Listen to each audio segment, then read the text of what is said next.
Hi, everybody.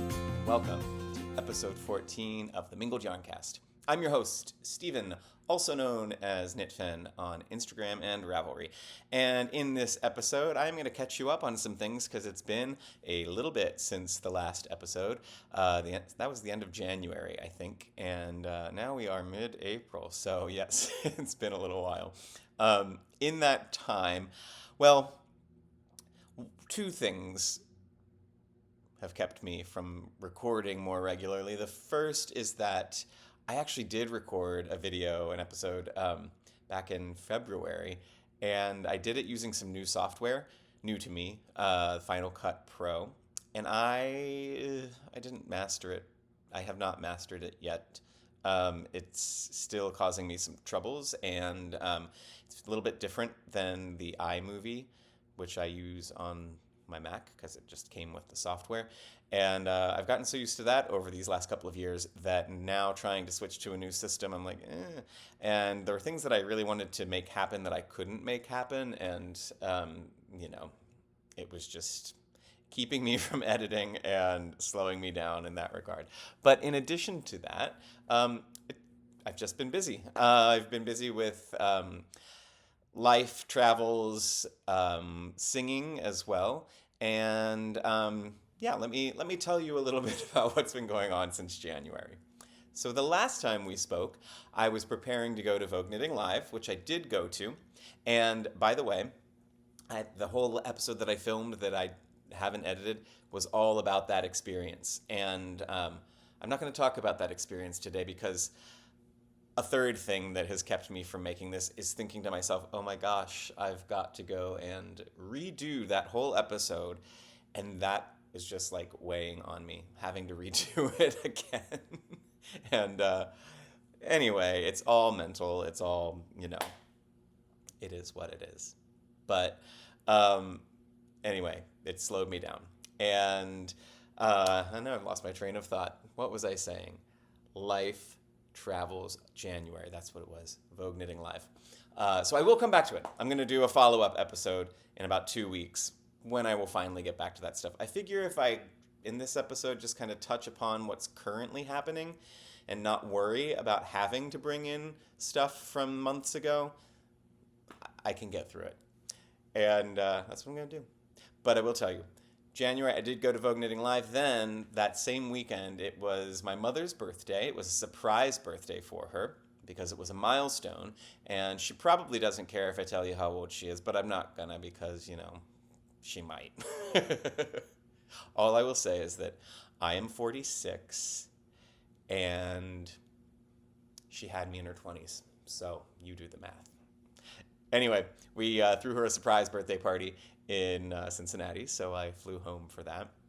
The following weekend, or about 2 weeks later, I was in Florida for a week and a half, so there was a couple of weekends gone, and I mostly film these on the weekends, so anytime a weekend gets removed from the calendar, it means that I have fewer opportunities to make a video.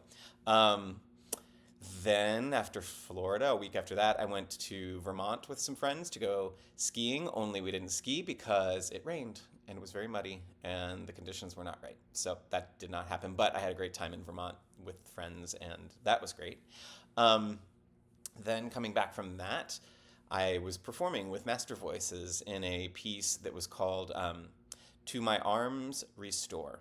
And it was actually produced by the Doug Verone dancers. And I will probably put some pictures here for you so you can kind of see some of these images. They're really cool. But anyway, the Doug Verone dancers are a modern dance ensemble, troupe. And they produced this piece. And basically, it was 2 acts. In the first act, all the music throughout the whole piece was Handel. The first act was kind of randomly selected arias. They weren't random. I'm sure they were intentionally selected, but they were all from different pieces. It was not one piece of Handelian music. The second act, however, was a single piece called Dixit Dominus, and that's what we, Master Voices chorus, performed. And it was really, really cool. It was a very, very difficult piece to perform, and it took a long time to get it to the point where we were confident and feeling good about what we were performing. But it did get there. It was really, really good, and it got some great reviews from the people that saw it, and also some formal reviews. So, yeah, that was a great experience over a weekend as well, so that took some time. And, you know, teaching, working, living, all of that just kind of been there as well. So, all that is to say, I know I didn't mean to stay away so long, but here we are. Let's just pick up where we left off, shall we? Okay. So like I said, I don't want to go back too far into January because there was a lot that happened in January. I will say, just as a teaser, that one of the highlights of Vogue Knitting Live in that weekend was getting to spend some time with Jen Geigley. And I'll have, like I said, next video, I'll go back and I'll really delve into that. But I just want to share that with you to say that was a lot of fun. And getting to see a lot of friends at Vogue Knitting Live was always a treat. What to tell you next? I know. Another thing that was stressing me out a little bit was trying to think about the book club that I've been promising you. Not thinking about the book, but thinking about how to present it. And I have not really settled on the perfect way because, I don't know. I looked into things that people suggested, Discord and different servers and this, that, and the other. What I'm going to do is this. I'm going to tell you what the book is right now. And in a month from now, by the end of May, I'm going to make a video just completely dedicated to talking about that book. And we will open up, I'll give you some, prompts, things to discuss, and people can put their thoughts in the comments and respond to each other, and we'll have conversations that way. For right now, I think that's the easiest thing for me to kind of wrap my head around in terms of setting this up. So that's what I'm going to do. And I'm going to tell you right now what the book is, once I remember where I put it. No, but really, where did I put it? There it is. Okay. Ta-da! It's going to be the first Mingled Yarncast book club read is Vanishing Fleece by Clara Parks. And just zoom in there so you can see Clara riding the back of a sheep and the subtitle, Adventures in American Wool. So the reason I picked this book, and I'll just hold it up here while I talk about it. I feel like LeVar Burton reading Rainbow. Some of you will know that reference, and some won't. But anyway, I chose this book because it was probably the first book that I listened to, or read, either, about knitting and wool and the fiber arts. And I read it or listened to it during the lockdowns, and it was kind of the first time that I ever thought to read anything about knitting. I just wasn't aware of the informational books that were out there. Pattern books and that sort of thing, of course, I knew about, but I hadn't really dug into nonfiction and prose and that kind of writing to do with the fiber arts in the knitting world. And so I listened to this book, and I was just kind of like amazed by how interesting it truly, truly was. And it helps that Clara Parks is an excellent writer. If you're not familiar with her, she's, I guess one could call her a wool critic in the way that a movie critic critiques things. She writes about wool for a living and has for many years, and yarn and knitting and the industry and all of that. And she's got just a wealth of knowledge, a lifetime of her own creativity, but also just the experiences and knowing so many people who are in the world of the Knittyverse. And she does a fantastic job of shining spotlight on them and really showing what goes into the wool industry. And she's got a fabulous setup for this too. So in the beginning, she is gifted a huge bundle of wool. I feel like that's not the right term. It's not the right term, I don't think. But anyway, a whole big ton of wool, like almost literally a ton of wool. And she's gifted it in order to learn all the steps along the way, taking her bale. That's the word, bale, not bundle, her bale of wool. And taking that and processing it into yarn, turning it into yarn to the point where it's, a big old mess of wool. Then it's carded and made into a fine thread, and then spun and skeined, and all of that dyed until the point when it's ready to use. And she writes with just really, really beautiful prose writing, and her sense of humor is great too. If you want to listen to it, you certainly can. And on the Audible copy of the book, she's the one narrating it. And so I think that's always great when the author is the person narrating, because, they're able to say the things they wrote the way they heard it in their own head. And it's not to say that that is the only way that something could be read, but I don't know. There's something very personal about that. And I truly, truly enjoyed listening to her read it. And so when I thought about doing a book club, this immediately came to mind. And as you can see, I have my own physical copy now. So now I'm going through the process of reading it myself and taking notes and thinking of things that I would like to talk about with all of you. So, like I said, that will be the end of May. By the end of May, I'll put a little teaser out there again and let people know the exact date when that video will drop, hopefully, and we'll go from there. But if you would like to partake, you can pick up a copy yourself, and you can join in all the fun. And the beautiful thing, too, is because it will be a video, even if you haven't read it by the date that the video drops, that's fine. You can read it on your own and then come and watch the video whenever you're ready. Okay, so Vanishing Fleece, Clara Parks, can't wait to talk about that with you. It's going to be fun. Now, since I'm on books at the moment, let me share with you a few other things that have come my way recently.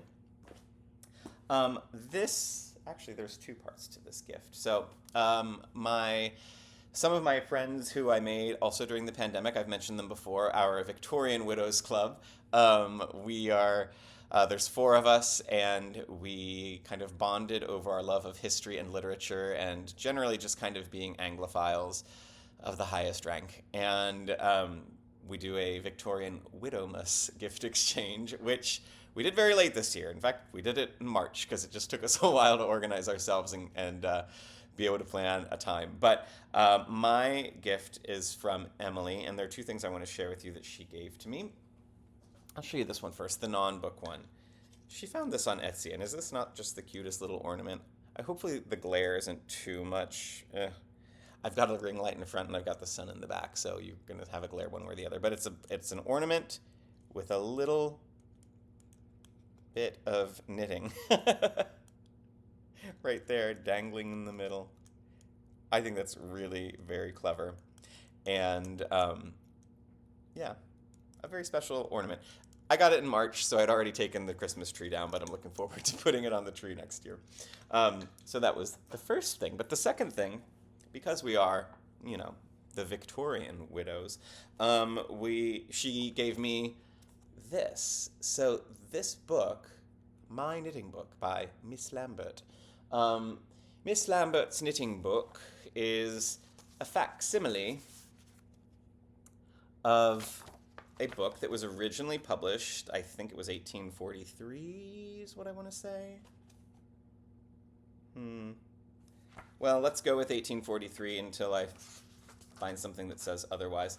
But anyway, it's Miss Lambert wrote a book of instructions how to knit. She's sort of a Victorian Elizabeth Zimmerman, and somewhat chatty at first, and I was really kind of hoping for a little more of the chit chat because I wanted to hear from that voice from that era. But what she does do is includes a whole lot of patterns, but no pictures. So there are things in here I don't even know what they are. Like the vocabulary is completely unfamiliar to me.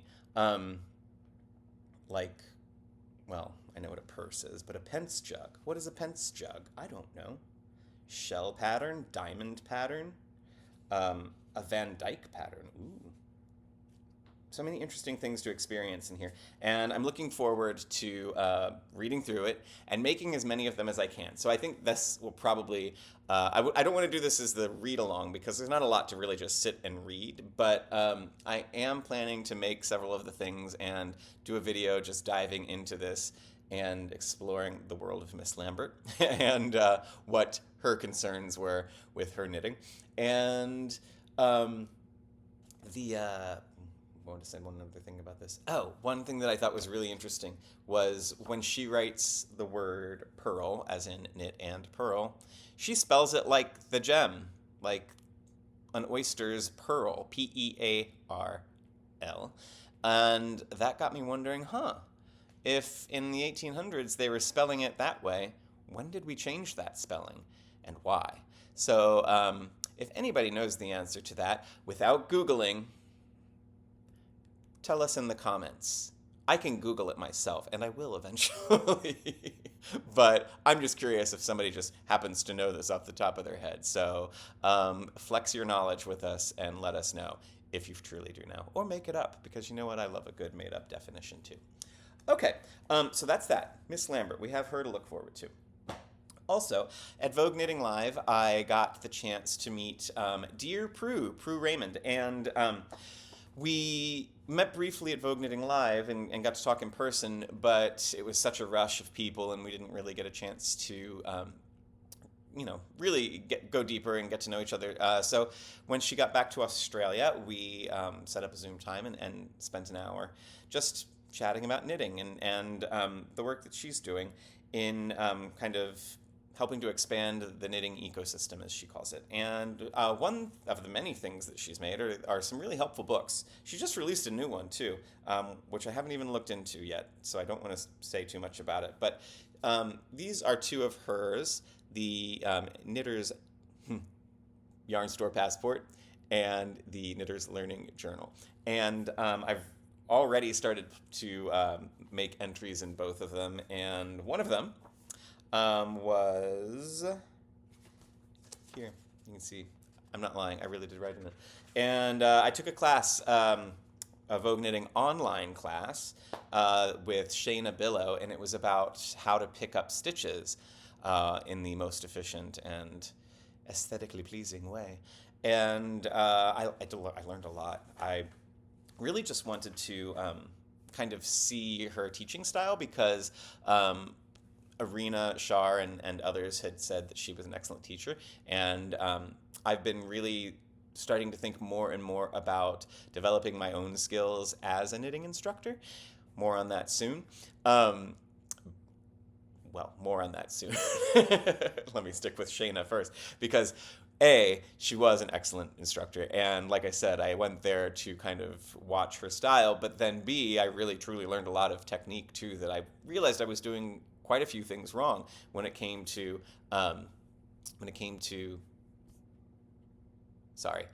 my screen went blank and I thought that I hadn't hit record, but I did.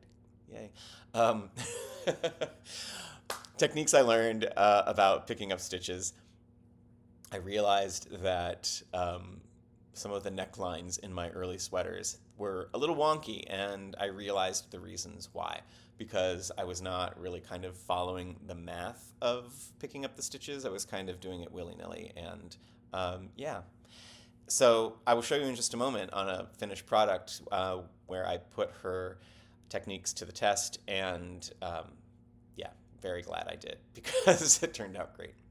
But anyway, Prue Raymond, dear Prue. Check her out on Instagram and all the social media. Look for her. You can buy these books on Amazon, and they're really great, really, really special. So thank you, Prue.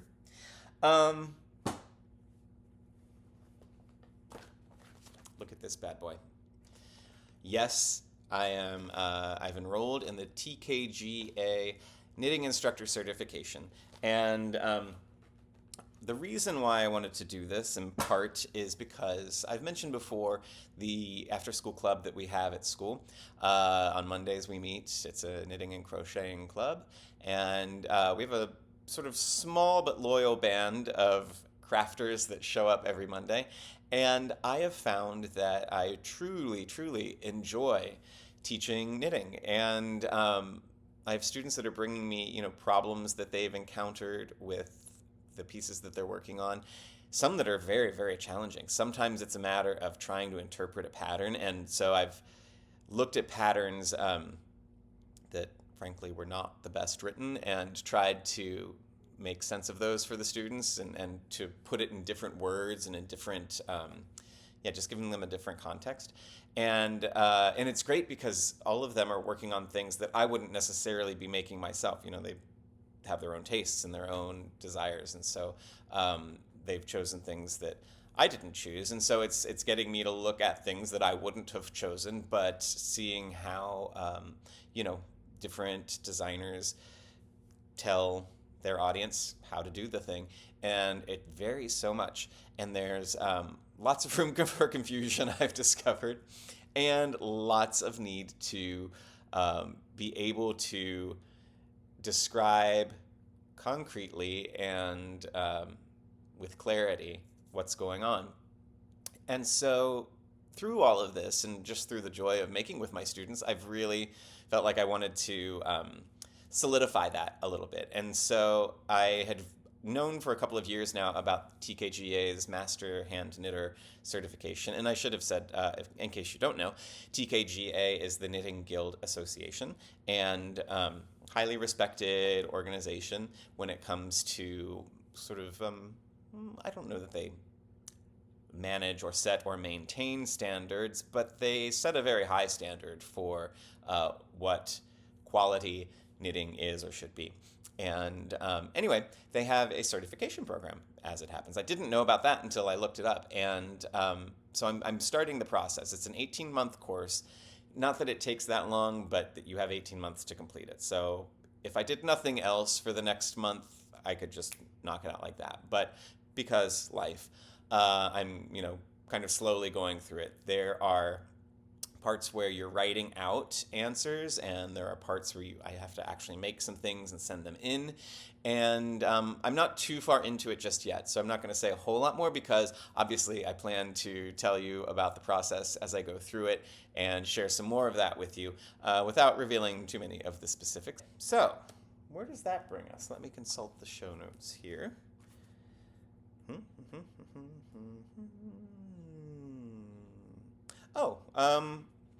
One other fun thing before we get into the whips. Had a fun recent visit with Ruth Hendricks. Ruth, if you're watching, hello. And she was in town visiting her sister and sent me a note on Instagram, and we met up, and it was just really great to meet an Instagram social media friend who I've been chatting with for a while. And I just wanted to share that because, it's just great when social media friendships, which are real, of course, you're talking and you're getting to know each other, but it's always nice when you meet in person and everything starts to feel more real. So, yes, it was nice to finally meet a friend and make it official. Okay. While I was there, I should say, talking to her, I was showing her the progress that I was making on 2 of the sweaters that I've got, and I'll show you the pictures here. And the first that you see is the Fall River vest that I've been working on for a little while now using the yarn from the Scottish Yarn Festival. And I put it down for a moment because I needed to work on the next project because a deadline was looming for it. And the deadline is tomorrow, and I'll tell you more about that in a minute. So I'll be returning to the Fall River vest very soon. But anyway, the other project is it doesn't have a name because I made it up, but it's a cardigan, and I am calling it the Cardigan of La Mancha because that's where the wool comes from, and I needed a theatrical name for this design. And anyway, let me tell you first about this wool. And this actually does bring us back to Vogue Knitting Life. So this is something I got there at Vogue Knitting Live. It's what's called a manche manchelopi. So it's like a lopi wool from Iceland. It's very, very fluffy and okay, watch this. See how easily that just it's super light. It's super light. It's like a cloud. It looks like a plate, and in fact, I think they refer to it as a plate, but it feels like a cloud, and it's really, really lovely. It doesn't say this on their website, but as it was described to me, and I could be getting this wrong, and so if I am, please correct me. But this wool was it comes from the Manchega sheep. Manchega, like the cheese, like La Mancha, where the land where they're all from, sheep and cheese alike, and it's not sheared directly from the sheep. They do have wool that is sheared directly from the sheep, but this is wool that's been, caught on fences and on trees and shed and collected and then sort of processed until it's this very, very, very light, fine wool. And I don't know, I saw it. It was the last thing I saw right before I was getting ready to leave at Vogue Knitting Live, and I really hadn't bought a whole lot of yarn at that point. I was kind of proud of myself. But then I was like, ooh, what's this? And I had to get me some. So I did. And the reason I say there's a deadline is because our school trip this year, remember last year I went to Japan with the students, and I made these socks. Remember these? I wear these all the time now.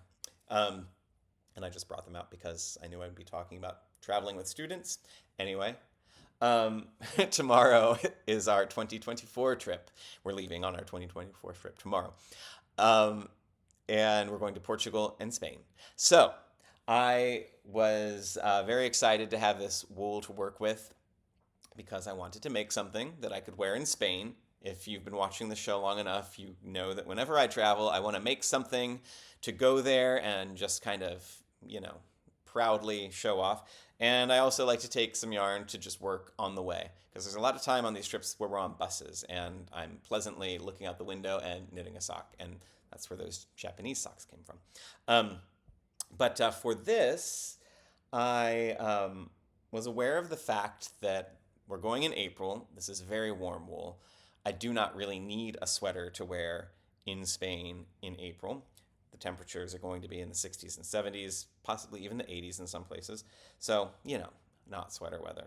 But these trips on buses, they get pretty cold. So having something that's kind of light and easy to wear on the plane, on the bus, and just, in the mornings and evenings too, it will be chilly, I'm sure.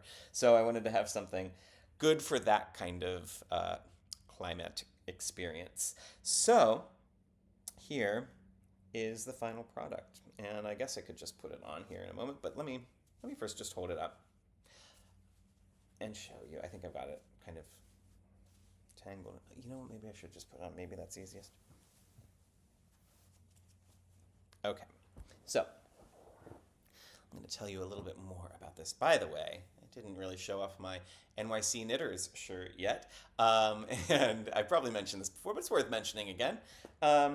If you are in the New York City area and you knit or crochet, you should definitely go to Meetup and look for the NYC Knitters. This is a group that's run by Miguel Bonilla, my friend you may remember from Rhinebeck. I stayed with him and some other friends, and he does a great job of scheduling monthly events, and I think he's even doing like a knitting Olympics in the summer. I'm not going to be here, but that sounds amazing. Anyway, check him out. NYC Knitters. And now, the Gan of La Mancha.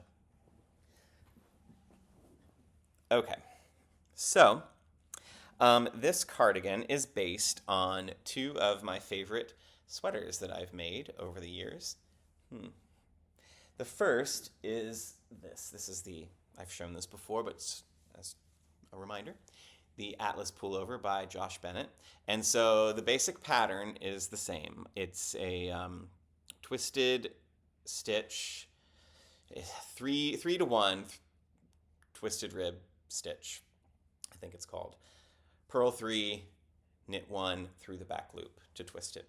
And that's what makes those lines of knit stitches really pop. You slip them on the way back, and so, makes them a little bigger, makes them pop, and makes for a really beautiful pattern and a really nice fabric. So first there's that. Then there's the Ranger cardigan, which I've shown off many times and I wear all the time.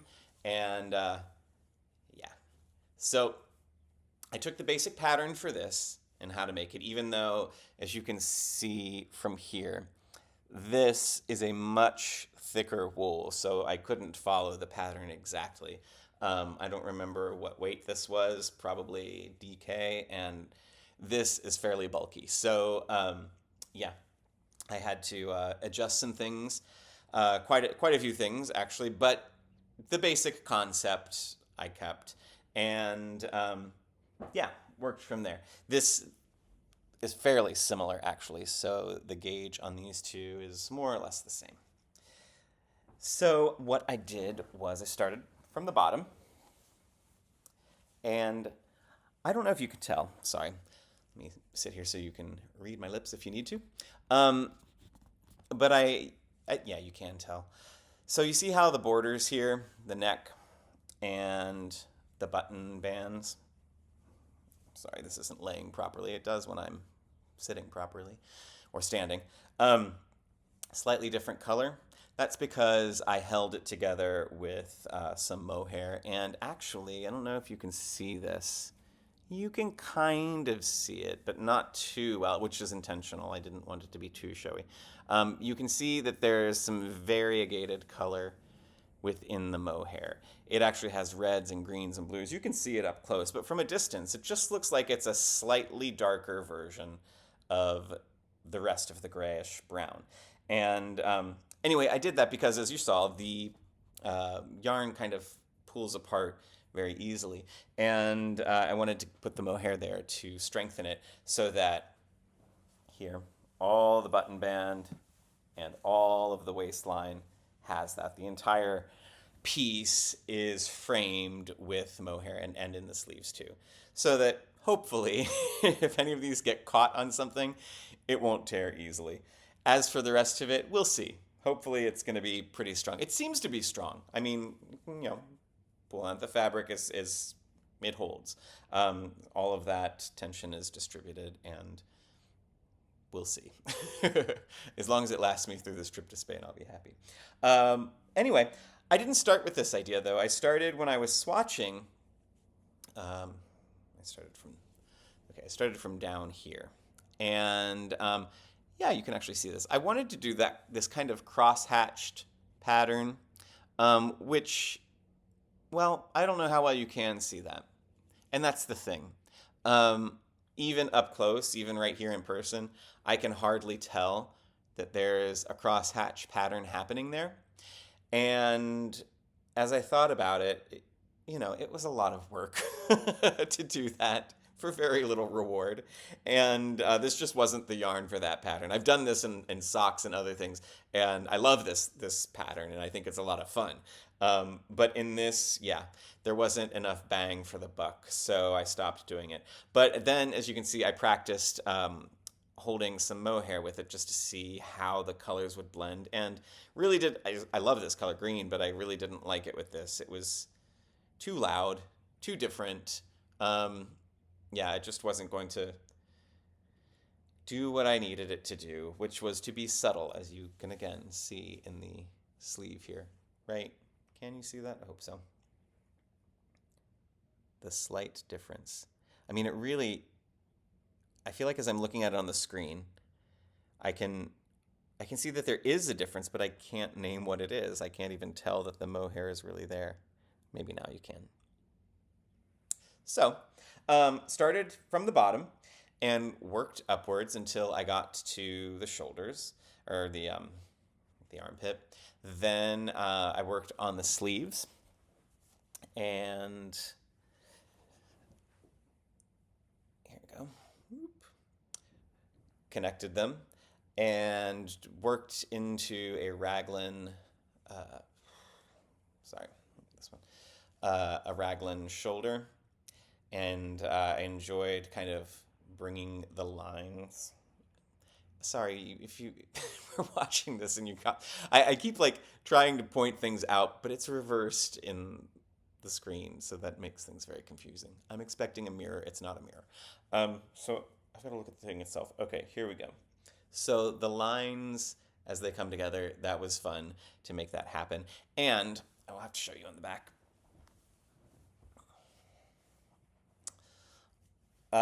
One thing that happened as I was working on this, once I got to the point when the sleeves were attached, it really began to feel like, oh God, is this thing way too big? I wanted it to be big. I wanted it to feel like, half sweater, half blanket, since, again, the purpose for it is really to keep warm on cold buses and planes. But it felt like, maybe I'm veering into the too big territory. So I began to decrease almost immediately once I got the sleeves attached.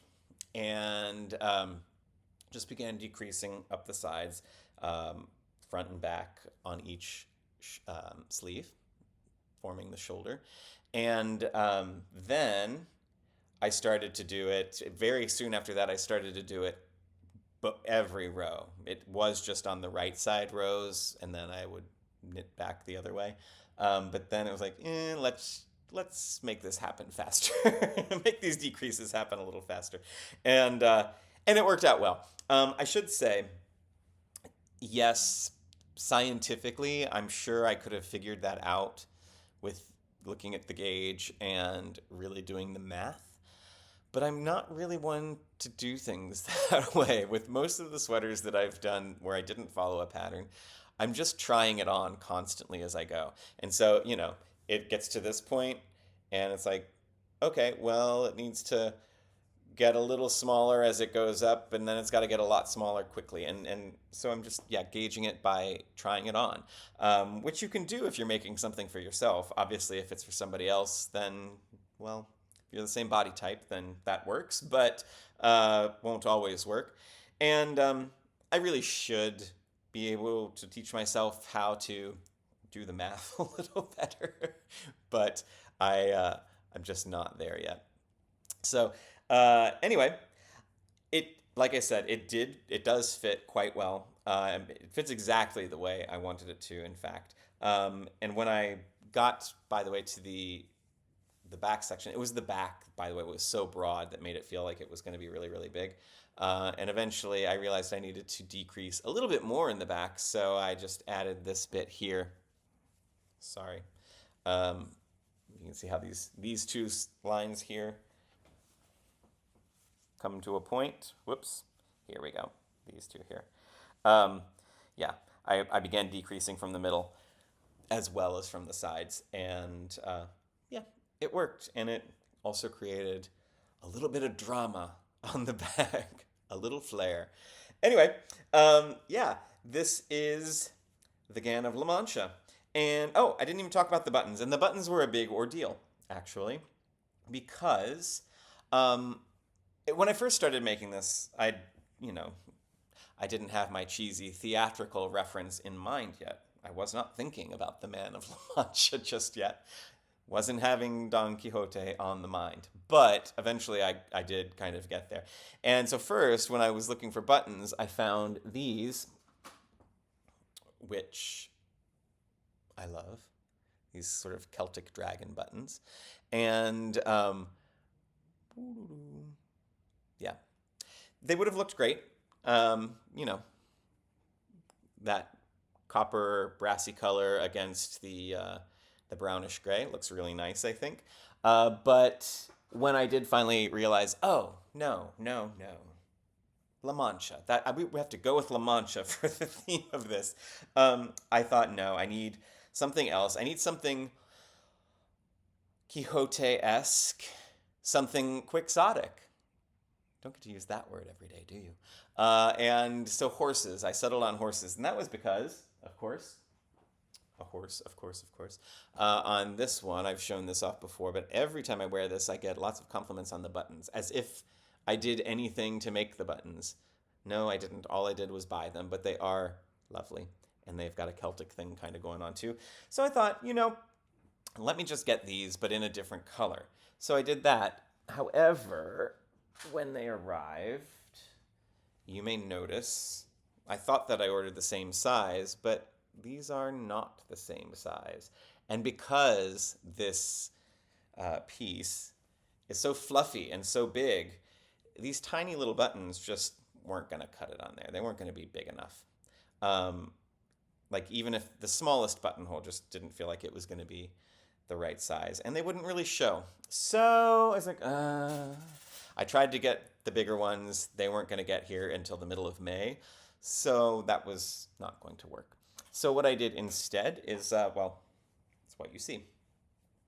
And they are these. So it's lined with these beautiful brassy trees, which make me think of the olive trees in Spain. I don't know if the olive trees extend as far as La Mancha, because when I go on this trip, I'm going to be experiencing a lot of places I've never been to before. The only part of Spain I've been to is Sevilla. And so everything's going to be new. And in any case, even if there aren't olive trees up there, well, it's still Spanish themed. It still did the trick. And I'm very, very happy with the way it turned out. Very excited. Because like I said, I thought for a minute it might not work, but it totally did. And we leave tomorrow, and I couldn't be more excited to go. I've also started to do some research into food and drink and things that I want to experience in each local place. And so after I finish filming this and editing it, I need to go and pack because it's a big day tomorrow. Let me see now. Does that get us through everything? I've been tossing all these things around that I lost my notes. Here they are. Oops. Oh, no, there's one more thing. So glad I looked. Remember on my socks here, if you will recall, that, let me find it, I added a little bump intentionally.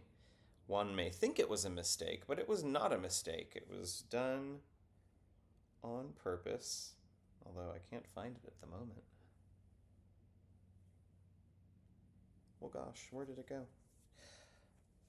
Somewhere there's a bump on here where I purled when I should have knit. And the reason it's there is because I was on the bus working on these, and we just came in sight of Mount Fuji, and it was astounding just to look up and see that strange, huge volcanic mountain there in front of me. And it took my breath away. And I tried to take a picture of it. I mean, I did take pictures of it, but the pictures didn't capture the feeling very well. And so I put, I thought I put a bump in here to always remind me of that moment when I saw it. I literally can't find it. Did this thing re-knit itself? There's no scar anywhere to be found in this work. Anyway, I'm not lying. It did happen. Well, in this piece, I did something similar. On April 8th, which you will now all know as the day of the eclipse, I was at the Lincoln Center for a workshop for Uncle Vanya, which, by the way, was also really cool. And I mentioned this in a previous episode that I was going to be, I was asked to create some lessons for teachers who will be bringing their students to see Uncle Vanya. It's a play by Chekhov, who, for those who may not know. And so the education department there does a lot to prepare the teachers to teach the students to bring them to see shows there at the Lincoln Center. And I've been part of their program for 15 years now, which means that every semester I've taken students there to see a show. Well, this is the first time, though, that they asked me to write some supplementary lessons on Chekhov. And then they asked if I would sort of prep the teachers and talk about them for 15 or 20 minutes. And so I did. And yeah, I think they will be available on the website. In fact, I'll look as I'm editing this. I don't know if their website is live yet, but if it is, I will show you where my lessons live on the internet, which feels kind of special, especially given that they're associated with a place as prestigious and cool as the Lincoln Center, which is a place I love because, like I say, I've been there working with their program for 15 years. God, I can't believe it's been that long. Anyway, we were there on the day of the eclipse, and I sort of needed to rush things a little bit with my part of the presentation because the eclipse was starting just as we were ending. And anyway, I didn't have proper eyeglasses, so I couldn't get any really cool shots of the eclipse, as some of you probably did. And even so, I enjoyed just sitting in the Lincoln Center with all the people around who were all staring up at the sky. And I thought, let me just put a little bump here. So I don't know how well you can see this. Oh, you can. So right here, there's a couple of knits where there should be pearls, and those are the ones I placed there at the moment of not totality, because where we are in New York City, we didn't have the totality experience, but I guess at the apex? Zenith. Is that the right word? It was the highest point that it was going to get, or the closest, the most total it was going to get, whatever. I'm sure you know what I mean. And yeah, so I added those at that moment so that experience was marked for me in this piece, and now I will always think of it. I will also always think of it when I look at this wonderful bag. Isn't that cool? And you will note there on the moon, it says Birch Tree Fiber Arts Company, and this was a really surprising and wonderful gift. So back in February when I was in Florida, I took a picture of this beautiful plant that I saw everywhere, and I didn't know what it was, so I just kind of said, hey, anybody know what this is? And hey, anybody have yarn in these colors? And so Jerry at Birch Tree Fiber said, yeah, let me see if I can make that color happen. And I believe he already had this pink in his collection ready to go. The color name is actually Lolly, Lolly, if you're looking for it. But then he came up with this colorway and is calling it Cheeky Monkey. And just look at these beautiful greens and golds and purples and pinks and all of it kind of blending together to get that kind of brown that's in the leaf of this plant. But yeah, together, aren't these stunning? And I'm going to use them in a brioche project, a shawl that has some vegetal motifs in it. So it will not exactly look like the plant. It's not the same shapes, but it's, suggesting plantiness. And yeah, I can't wait to get started. I've got to finish my Fall River vest first and some socks and whatever I end up working on in Spain. But after that, this is what I'm going to get to next, and I can't wait. I think it's going to be a lot of fun. So yeah, Birch Tree Fiber. Let me get the labels here. There we go. And please do check them out. And yeah, look for them on social media, but also their website. And that, friends, I think, is it for today. And like I say, hopefully it won't be too long before I am here with you again. I've got some fun book things for us to do and follow up with the teacher certification, the instructor certification. So yeah, I have a lot more content, a lot more stuff that I can bring to you, and I'm looking forward to doing it. I hope you've had a great time, and I will be reporting back to you from Spain. If you follow my social media, you'll definitely see some things posted while I'm there, but as soon as I get back, I will obviously want to share all of that with you, and no doubt there might be a yarn store or two hit up in the process and pieces worked on in the process, so I'll share that too in about 2 weeks' time. So until then, everybody, Have a wonderful night, day, whatever time it is that you're watching this, and happy knitting.